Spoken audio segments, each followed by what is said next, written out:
Kisah asli terbentuknya 12 sio. Tahukah Anda, urutan 12 sio yang selama ini dianggap sebagai ramalan nasib, keberuntungan, dan karakter hidup ternyata lahir dari sebuah perlombaan penuh kecerdikan, pengkhianatan halus, kerjasama tersembunyi, dan ambisi diam-diam. Ini bukan sekedar kisah hewan-hewan yang berlari menuju garis akhir. Ini adalah cerita tentang siapa yang cerdik, siapa yang sabar, siapa yang terlalu polos, dan siapa yang kalah bukan karena lemah, melainkan karena terlalu jujur. Sebelum kita mulai, subscribe dulu channel ini dan klik tombol jempolnya agar Anda selalu mendapatkan update terbaru konten saya secara gratis.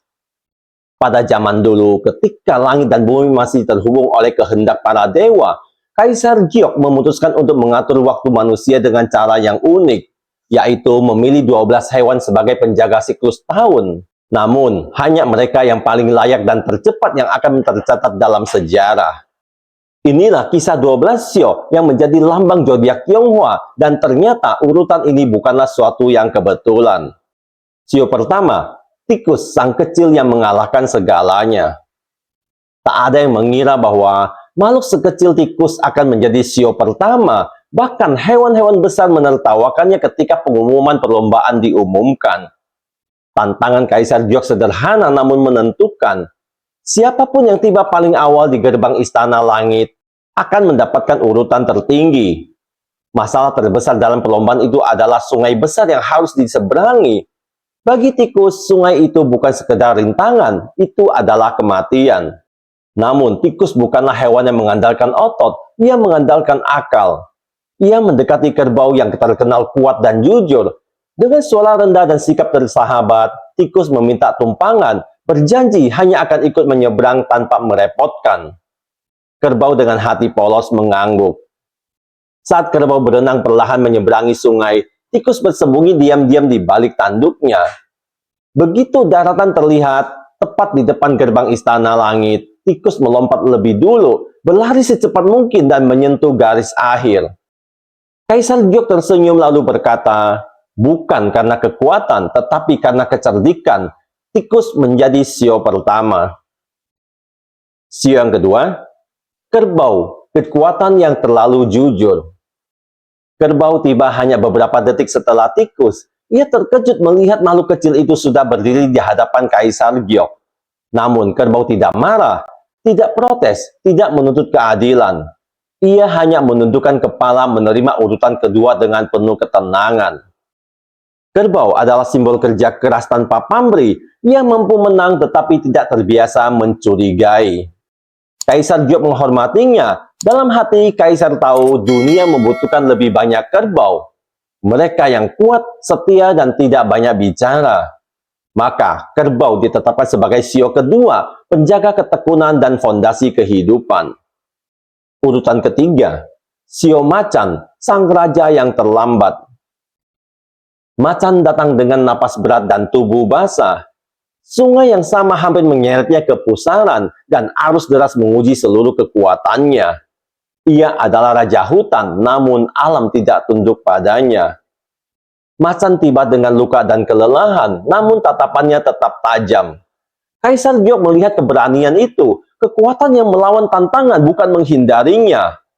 Engkau pantas berada di depan, kata Kaisar. Namun, karena tiba setelah tikus dan kerbau, macan harus menerima posisi ketiga. Bukan kegagalan, melainkan penghormatan terhadap keberanian sejati. Sio keempat, kelinci, kecerdikan yang lembut. Berbeda dengan macan, kelinci hampir tidak terlihat saat perlombaan berlangsung. Ia kecil, cepat, dan cerdas. Saat hewan lain berjuang di sungai, kelinci melompat dari satu batu ke batu yang lain, bahkan menggunakan batang kayu hanyut sebagai pijakan. Ketika hampir tenggelam, angin dan arus seolah membantunya. Ada yang percaya itu adalah campur tangan langit. Kelinci tiba dengan tenang, tanpa luka, tanpa kegaduhan. Kaisar Giok tersenyum lalu berkata, tidak semua pemenang harus berisik. Maka kelinci ditetapkan sebagai sio keempat, simbol kecerdasan halus dan kehati-hatian. Sio kelima, naga, pengorbanan sang makhluk agung. Banyak yang heran mengapa naga, makhluk yang paling kuat dan bisa terbang, tidak menjadi yang pertama. Jawabannya sederhana namun menyentuh. Dalam perjalanan menuju istana langit, naga melihat desa yang dilanda kekeringan. Ia berhenti memanggil hujan menyelamatkan manusia. Tak hanya itu, naga juga melihat kelinci yang hampir tenggelam dan meniupkan angin agar ia bisa selamat. Karena itulah naga datang terlambat. Kaisar Gyeok berdiri. Ia tahu kekuatan terbesar bukanlah menang cepat tetapi menolong tanpa diminta. Naga pun ditetapkan sebagai sio kelima, simbol kepemimpinan, kemuliaan, dan pengorbanan. Sio keenam, ular, bayangan yang diam-diam menang. Tak ada yang benar-benar melihat ular selama perlombaan. Ia tidak berisik, tidak menantang, tidak memamerkan diri. Saat kuda berlari menuju garis akhir dengan penuh percaya diri, ular ternyata bersembunyi di balik kakinya. Tepat sebelum mencapai garis gerbang istana, ular meluncur keluar. Kuda terkejut dan berhenti sejenak. Ular pun melesat lebih dulu. Kaisar Gyeok memahami satu hal penting. Tidak semua kemenangan datang dari kekuatan atau kecepatan. Sebagian datang dari kesabaran dan strategi. Ular pun menjadi sio yang keenam. 6 hewan telah melangkah ke dalam sejarah. Gerbang istana masih terbuka, tetapi waktunya hampir habis. Di balik pintu itu, Kaisar Gyeok mengamati dengan tenang. Ia tahu bagian tersulit dari perlombaan justru baru dimulai.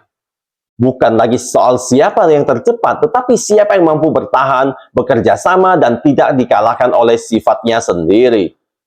Di kejauhan, debu berterbangan, napas tersengal terdengar semakin dekat. Mereka yang tersisa berlari dengan perasaan campur aduk, cemas, berharap, dan pasrah. Sio ketujuh, kuda, kekuatan yang hampir menang. Kuda berlari kencang, seharusnya ia bisa tiba lebih awal. Tenaganya besar, langkahnya panjang, dan semangatnya tak pernah surut. Namun, satu kejadian kecil mengubah segalanya. Ketika hampir mencapai gerbang istana, ular tiba-tiba muncul dari balik tubuhnya. Sekejap itu membuat kuda terkejut, refleksnya terhenti. Hanya satu napas, satu langkah mundur, namun dalam perlombaan para dewa, itu sudah cukup untuk menentukan nasib. Kuda pun baru tiba setelah ular. Kaisar Gyeok memandangnya dengan simpati. Kau kuat dan jujur, katanya. Namun dalam hidup, ketenangan juga menentukan. Kuda pun ditetapkan sebagai simbol ketujuh, simbol kebebasan, energi besar dan jiwa yang tak suka dibatasi, namun harus belajar mengendalikan emosi. Sio yang ke-8, kambing, kemenangan lewat kerjasama. Tak ada yang menyangka kambing bisa masuk urutan ke-8. Ia ragu, lembut, dan tidak suka bersaing. Namun ternyata kambing tidak sendirian. Dalam perjalanan, kambing bertemu monyet dan ayam. Ketiganya menghadapi sungai yang sama, namun alih-alih berlomba mereka bekerja sama. Ayam menemukan rakit, monyet mengarahkan, dan kambing menjaga keseimbangan. Mereka menyeberang bersama. Saat tiba di gerbang istana, Kaisar Gyeok terkesan. Ia melihat sesuatu yang jarang muncul dalam perlombaan. Kerendahan hati dan kebersamaan. Kaisar menetapkan kambing sebagai yang pertama dari kelompok itu. Bukan karena ia tercepat, tetapi karena jiwanya yang paling tulus. Kambing pun menjadi sio ke-8, lambang empati, seni, dan kelembutan hati.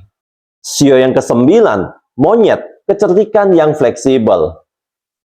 Monyet sebenarnya bisa saja mendahului kambing. Ia cerdas, cepat, dan penuh ide. Namun ia memilih membantu, bukan mendominasi. Sepanjang perjalanan, monyet mengatur strategi, membaca arus, dan memastikan semua selamat. Ketika sampai di garis akhir, ia tertawa kecil. Tidak peduli urutan, yang penting sampai. Kaisar Gyeok menghargai kecerdasan yang tidak egois. Monyet pun ditetapkan sebagai sio ke-9, simbol kreativitas, kelincahan pikiran, dan kemampuan beradaptasi. Sio ke-10, ayam, suara yang menuntun jalan. Ayam datang dengan dada terangkat dan suara lantang. Ia bukan pelari tercepat, bukan perenang terbaik, namun ia pengamat yang jeli. Ayam melihat arah, menemukan solusi, dan tidak ragu memberi peringatan. Tanpa ayam, rakit mungkin tidak pernah ditemukan. Kaisar Gyeok tahu dunia membutuhkan mereka yang berani bersuara, maka ayam ditetapkan sebagai sio ke-10, simbol ketelitian, keberanian berbicara, dan tanggung jawab. Sio ke-11, anjing kesetiaan yang terlambat. Anjing sebenarnya yang mampu berlari cepat, namun ia berhenti berkali-kali, menolong yang lelah, memastikan tak ada yang tertinggal. Selain itu, anjing sangat menyukai air. Ia bermain terlalu lama di sungai, lupa bahwa waktu terus berjalan. Saat tiba di Istana Langit, hanya tersisa 2 tempat. Kaisar Gyeok tersenyum lembut lalu berkata, "Kau setia, jujur, dan penuh empati. Dunia membutuhkan penjaga seperti dirimu." Anjing pun menjadi sio ke-11, simbol kesetiaan, keadilan, dan hati yang tulus. Sio ke-12, babi, datang terakhir namun lengkap. Babi datang paling akhir, bukan karena lemah, melainkan karena ia menikmati perjalanan. Ia berhenti makan, beristirahat, dan tidur di tengah jalan. Namun ketika bangun, ia tetap melanjutkan perlombaan sampai akhir. Saat tiba, gerbang istana hampir ditutup.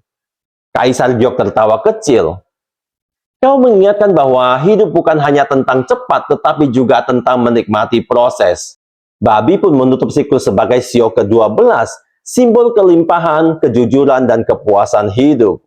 Dari tikus hingga babi, urutan 12 sio bukanlah kisah tentang siapa paling sempurna. Ini adalah cermin kehidupan manusia. Ada yang menang karena cerdas, ada yang dihormati karena setia, ada yang terlambat tetapi tetap dibutuhkan. Kaisar Gyeok tidak memilih yang terbaik, ia memilih yang paling mewakili kehidupan. Dan sejak saat itu, 12 sio menjadi penanda waktu, karakter, dan pelajaran abadi bahwa setiap orang punya jalannya sendiri dan setiap posisi punya makna. Terima kasih sudah menonton. Apa pendapat Anda tentang kisah ini? Silakan tulis di kolom komentar.